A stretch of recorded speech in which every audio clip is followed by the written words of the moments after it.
I opened up this box and I saw that it was from him. You know, he had written a beautiful note in a card and expressed how much he loved me, how much he appreciates what I was doing.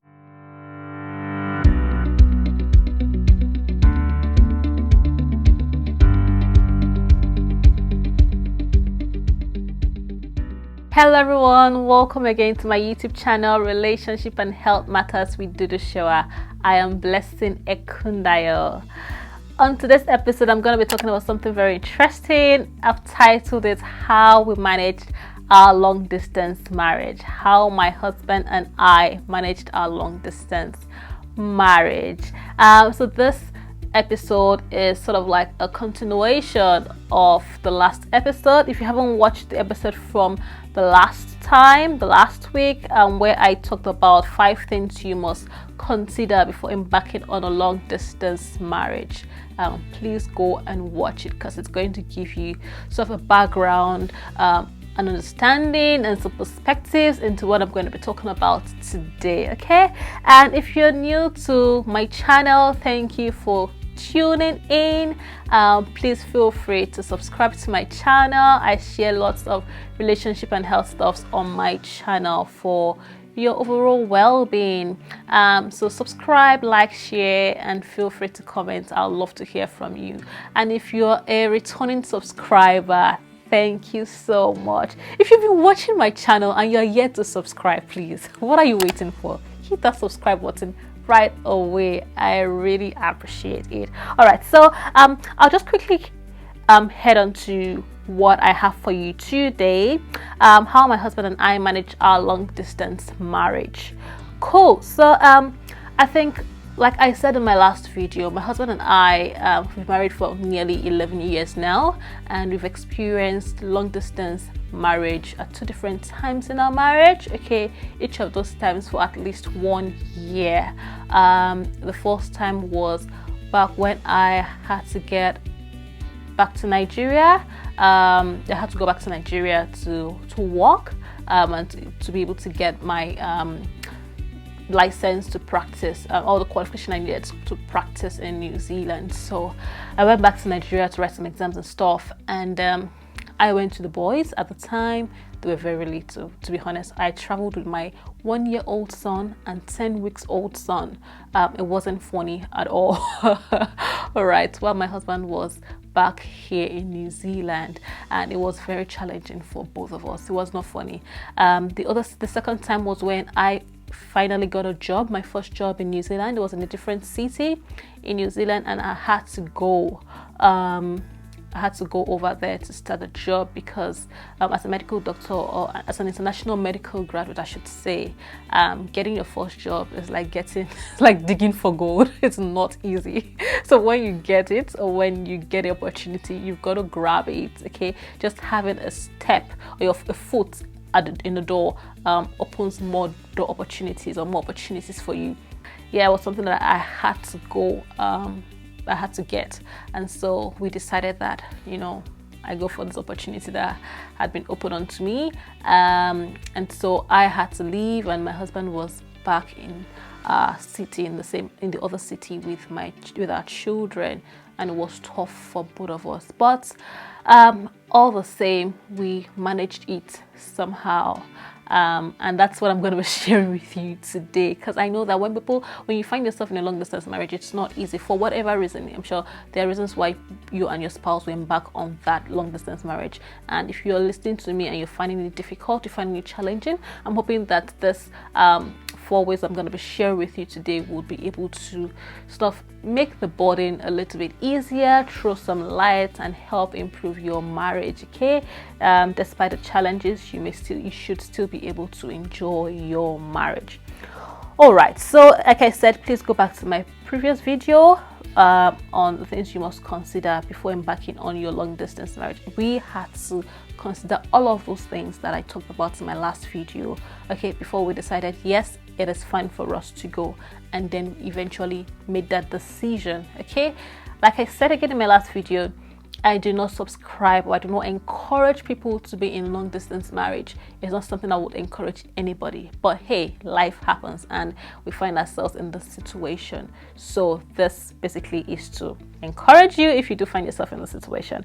Right. So number one of the first thing that we did was we ensured that we had open communication. We communicated with each other regularly. And when I say regularly, I don't mean like every week, I mean like every single day. Yes, there was no day that passed that we did not communicate with each other. We ensured that we talked regularly, we talked extensively every single day. I mean, my husband and I were in two different countries at the time, Nigeria to New Zealand, and obviously we have about 11 to 12 hours time difference. Okay, so you can imagine that despite that, we still made it work.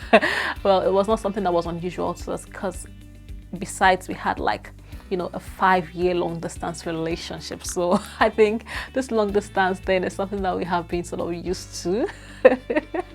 All right, and so it did not come to us as a shock. It's something that we had maneuvered for 5 years, and so doing long distance marriage was tough, was challenging in different kind of dynamics, but it was still sort of similar principles. We still maneuvered it some way. But we ensured that we communicated regularly every single day. My husband will call me, I'll call him. We kept tab of how our days were going, you know, what is happening every day in my life. He will tell me what is happening in his own day too. And whenever he's talking to me, if he's got somebody with him, he'll tell, you can speak with my wife. Same here. If I'm at work or I'm with my friends, you know, they know I'm talking to my husband. You know, we didn't keep any secrets friendship or in a secret relationship, you know, and communication was something that was helpful for us because it fostered transparency in our marriage. You know, it's difficult when both of you are away, but when there is communication and there's transparency in that communication, the other person is able to trust. Okay, so apart from, we already had that foundational trust, but the distance was again like a barrier, but at the end of the day, it was not sort of like a real barrier for us, because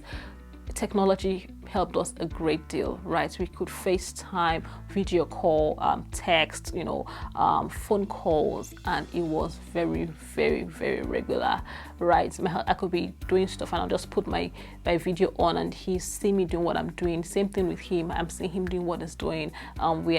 You know, he wants to sleep. We talk for a long time before he eventually falls asleep. So we were still talking regularly, and well, when we gist, if any girl or any guy is trying to see if they can have a chance and, you know, of a relationship, we just laugh and we gist about the person, you know, and we counsel each other how to manage such sort of relationship, because I mean, I trust my husband and my husband trusts me also. While we communicate also, we tell each other, I remember my husband would tell me this, and baby, it's hard, baby, it's really, really hard.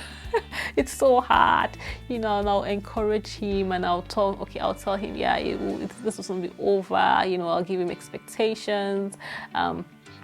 And that really helped our marriage, made us to believe or to understand each other and realize that we are in this together.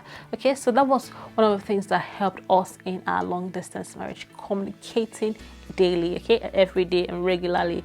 Right, number two, the second thing that helped us in our long distance marriage was that we visited each other regularly.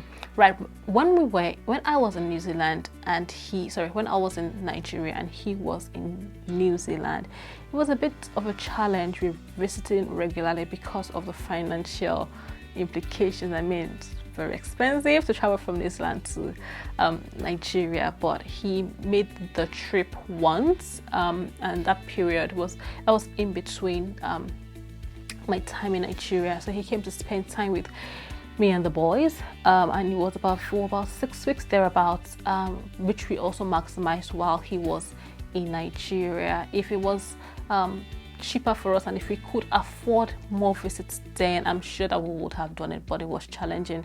We were not financially buoyant at the time. Even him coming to Nigeria was a lot of financial constraints for us then, but we had to do what we had to do because it was very important for us. But when I moved back to New Zealand and we were doing long distance marriage in 2 different cities in New Zealand, was much better at the time. I would visit him at least once every 3 weeks. To be honest, it was more like every fortnight, and there was sometimes where I'll visit him every week. I would travel from the city where I was to the city where he was. It was very expensive because I had to fly. It wasn't like driving would take about 6-7 hours. So, but when I flew down, it would take me just 1 hour. So I had to fly, to and fro. I'll come on a Friday evening and return on Sunday afternoon stroke evening back to my base. So it was pretty expensive, and it took a lot of our money, but it was worth the investment.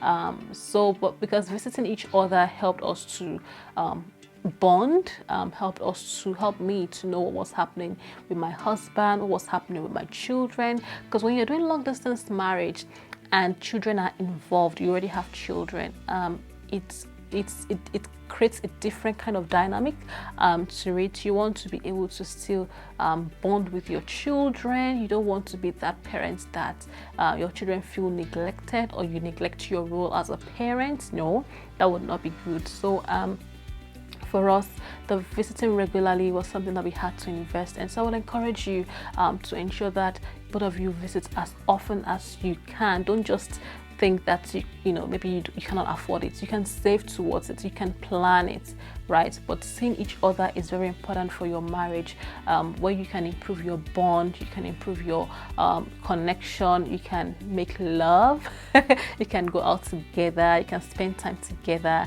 spend time with family, and it's just beautiful, because marriage is actually, both of you are meant to be together to do marriage, not to be away from each other. All right, like I said, make sure that there is an end date to this long distance marriage, and I said this in my previous video. All right, so that was the second thing that we did together that made our long distance marriage work. The third thing that we did was we appreciated each other often. Okay, appreciation was something that we ensured that we were intentional about, because my husband, who was looking after the boys, was doing a lot of great work. It's not easy looking after toddlers, okay?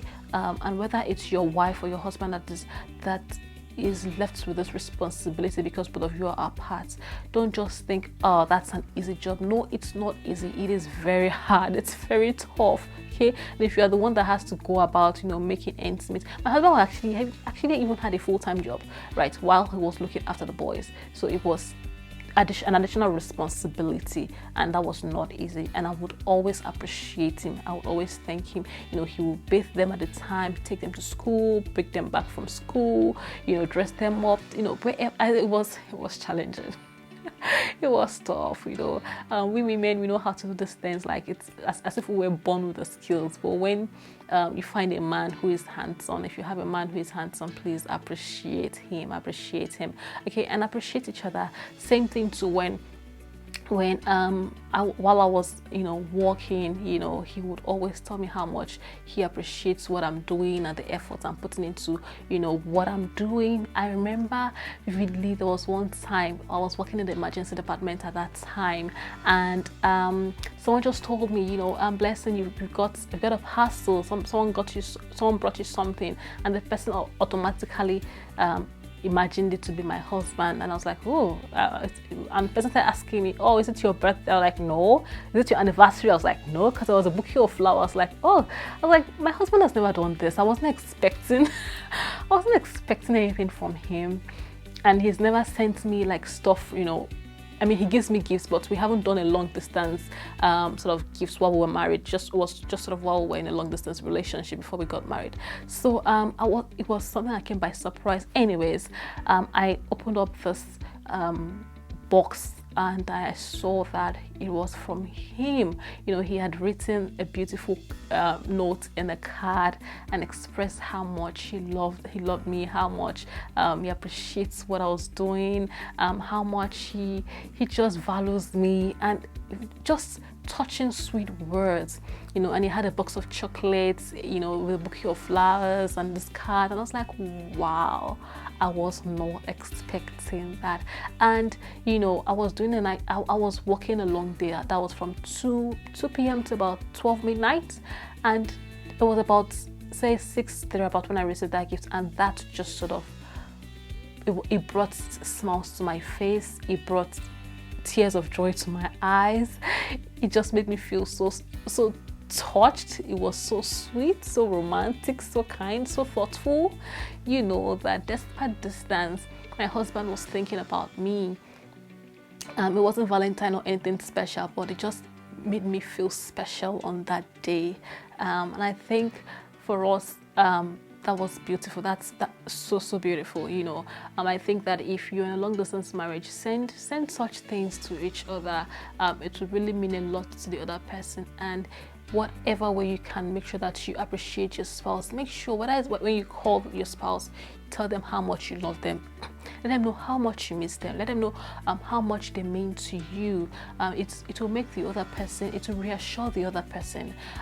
It brings a lot of reassurance and confidence, and builds up trust also in the marriage despite the distance. Okay, so text your spouse, let them know that you love them and they mean so much to you. Doing that to each other will be able to still strengthen your marriage despite the distance. So appreciate each other. Don't think that you are the one doing the better work and the person is doing the less job, or both of you are working hard. It is not easy. Right, so that's number 3. Number 4 is that we made up for intimacy. Okay, we ensured that we were intimate with each other regularly. And when I say intimacy, it's not just about sexual intimacy. Okay, it's also about spiritual intimacy. We ensure that we prayed regularly with each other, many times on many days. You know, for example, when we're about to sleep, when we're about to sleep, that's when both of us were in New Zealand.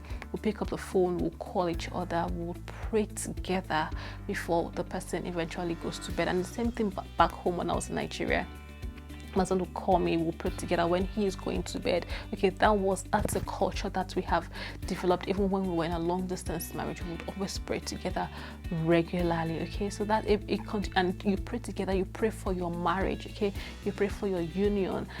If both of you are believers, which I would encourage, make sure that you also have a day of fasting where you fast and pray together as a couple. For us, that was very, very helpful. So I would encourage you to do that. That would help your spiritual intimacy. Now, when it comes to physical intimacy, you could take advantage of that when both of you visit. Okay, try and maximize your physical intimacy. But if both of you don't have that opportunity to be able to visit each other regularly, something that we did that was helpful was, on the phone we'll flirt with each other. Even when we text each other, we're sexting. We create this fantasy. We talk about our beautiful experiences, or beautiful sexual experiences, or beautiful other experiences that we had together. And then we talk about our fantasies. We had games that we'll play together. We'll talk about our expectations, our sexual expectations, and when we meet each other, we begin to create that intimacy, how we're going to deal with each other sexually. So we begin to create that expectation, that anticipation, sexually, and that really worked for us. And do whatever works for you in your marriage. I'm not saying that you should do this, but whatever both of you are comfortable with, I think that would really help your marriage. Some people are comfortable with phone sex, okay, and other people are comfortable with sex toys, to make do, as long as both of you agree with this in your marriage. Okay, that agreement must be present. Okay, you cannot do things outside of your spouse's knowledge, right? So for us, these are things that worked for us in our own marriage, and I would encourage you to talk openly. Your sexual preferences, your sexual desires are things that both of you need to openly communicate and talk about in marriage, right? So intimacy, ensure that you're able to talk, you're able to connect emotionally with your spouse, even though you're not able to see each other or touch each other, because of the long distance that you're currently experiencing. So these are the 4 things that we did to ensure that we made our long distance marriage work. We haven't embarked on any long distance marriage now in the last 5 years or so, or about 5 years now. No long distance marriage, or 6 years. The last time that when I came back, that was in 2018. 2019. Okay, so about 5 years now. We haven't embarked on any long distance marriage after that, and I pray and I hope that by God's grace we do not ever again. Because it's not easy, man. Anyways, I hope you have enjoyed watching this. All right, if you're in a long distance marriage, I wish you all the best, and I hope that it ends soon. Okay, so that both of you can be together and enjoy your marriage the way God intended for it to be, or the way God designed it to be.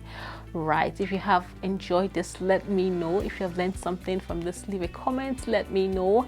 I would like to hear from you. If you're in a long distance marriage, and what are you doing to make it work? Okay, feel free to share. Somebody else might be able to pick a thing or two from it also. If you enjoyed it, let me know. Feel free to share this with your spouse, with your friends, with family members.